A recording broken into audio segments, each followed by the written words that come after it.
નર્મદા લાઈવમાં તમારું સ્વાગત છે। રાજપીપળા નજીક આવેલા લોકપ્રિય પ્રવાસન ધામ માંડણ લેક ખાતે ફિલ્મી ગીતના શૂટિંગ માટે યુનિટ આવતા પ્રવાસીઓ વગર સુમસામ અને વેરાન દેખાતા આ લોકપ્રિય પ્રવાસન સ્થળ જીવંત થઈ ઉઠ્યું હતું।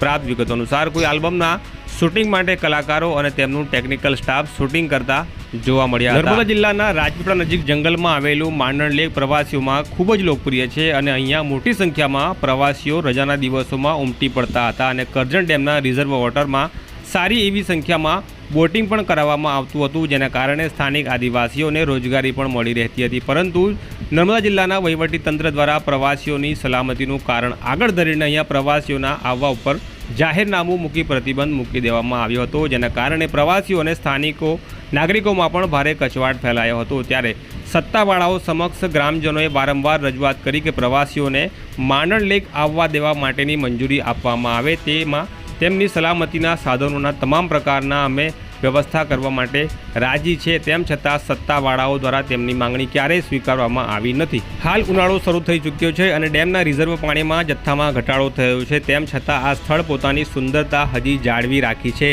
અહીંયા ફોટોગ્રાફી માટે ખૂબ સરસ લોકેશન છે।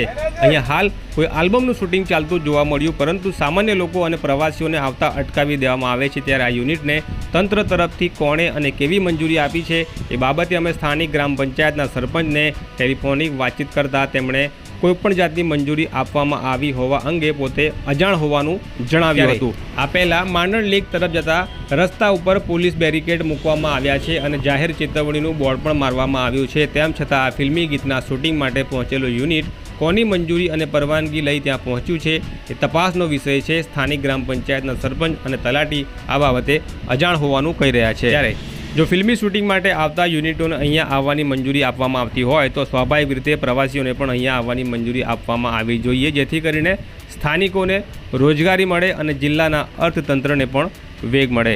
આ જ પ્રકારના સમાચાર માટે નર્મદા લાઈવની આ ચેનલને સબસ્ક્રાઈબ કરી વિડીયોને લાઇક અને શેર જરૂર કરજો।